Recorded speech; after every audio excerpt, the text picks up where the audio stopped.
আসসালামু আলাইকুম আরহামাতুল্লাহি ওয়াবারকাতু। আশা করি সকলেই খুব ভালো আছেন। আজকে আমরা অ্যাটাক অন টাইটান সিরিজের 2 নম্বর এপিসোড এক্সপ্লেন করব। তো শুরু করা যাক। প্রথমেই দেখা যায় টাইটানের আক্রমণের কারণে পুরো সিগেনসেনা ডিস্ট্রিক্টটা একটা ধ্বংসস্তূপে পরিণত হয়। মিস্টার হান্স এরেন ও মিকাসাকে কাঁধে নিয়ে পালাচ্ছিল। তখন এরেন মিস্টার হান্সকে মারতে মারতে বলল, তুমি আমার মাকে ওখানে ছেড়ে আসলে কেন?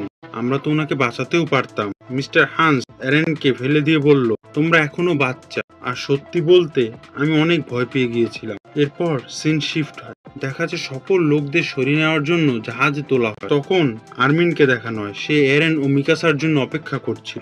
দেখা যায় এরেন ও মিকাসা জাহাজে উঠছিল, আর ওইদিকে সেনাদের সাথে টাইটানদের যুদ্ধ চলছিল। জাহাজ তখন ভরে গিয়েছিল। তখন অনেক মানুষ বাইরে থেকে গিয়েছে। তারা লাফিয়ে লাফিয়ে জাহাজে ওঠার চেষ্টা করে। পরের সিন শিফট হয়, আরেকটা টাইটানকে দেখা যায়। সে বাকি টাইটানদের থেকে আলাদা।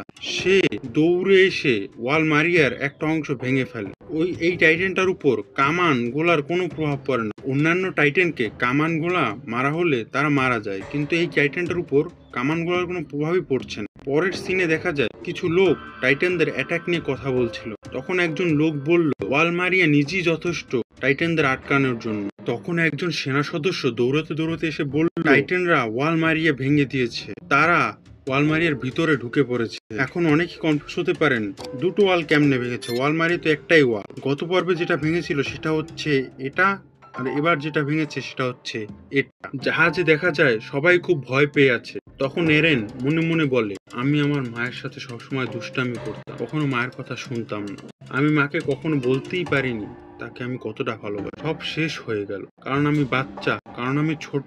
আমাদের মধ্যে সবাই ভীতু, সবাই কাপুর। পরে সে সামনে গিয়ে বলল, সব শেষ করে দেব, কাউকে ছাড়বো না। পরে দেখা যায় ডক্টর ইয়েগার আসছিল। পরের সিনে দেখা যায় এরেনকে ডক্টর ইয়েগার একটি ইনজেকশন দেওয়ার চেষ্টা করছিল, কিন্তু এরেন দিতে চাচ্ছিল না। ডক্টর ইয়েগার বলে, চুপ কর বোকা ছেলে, এটাই শুধু একমাত্র উপায়। এই চাবিকে কখনোই ভুলবে না, যত যাই হোক। পরে জানা যায় এরেন ওটা স্বপ্ন দেখছিল।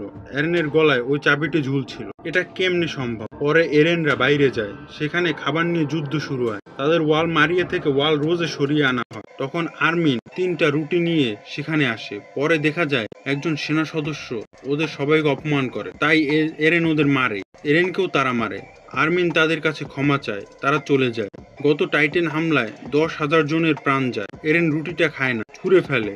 পরে মিকাসা তাকে জোর করে খাইয়ে দেয়, বলে, তোমার মা বলেছিল আমাদের বেঁচে থাকতে হবে। পরে 1 বছর একটা টাইম স্কিপ হয় এবং দেখা যায় যারা সেনাতে যোগ দেওয়ার উপযুক্ত হয়ে গিয়েছিল তাদের ওয়াল মারিয়া ফেরত পাবার জন্য যুদ্ধে পাঠানো হয়। তারা সবাই মারা যায়, তাতে আর্মিনের দাদাও মারা যায়। আর্মিন তার দাদার টুপি ধরে কাঁদছিল। তখন এরেন বলে, আগামী বছর আমি ক্যাডেটে ভর্তি হব। তখন মিকাসা ও আর্মিন বলে তারাও ক্যাডেটে ভর্তি হবে। তারপর আবার 1 বছরের টাইম স্কিপ করা হয়। তারপর দেখানো হয় কমান্ডার কিড জাইরিসকে। সে অনেক কর্কশ ভাষায় সকল নতুন ক্যাডেটদের উদ্দেশ্যে একটা ভাষণ দেয়। ওখানে এই এপিসোড শেষ হয়। আশা করি এই এক্সপ্লেনেশন সিরিজটা সকলের ভালো লাগছে। আগামী এপিসোড নিয়ে আমি খুব তাড়াতাড়ি হাজির হব। ততক্ষণ পর্যন্ত সাইন আউট।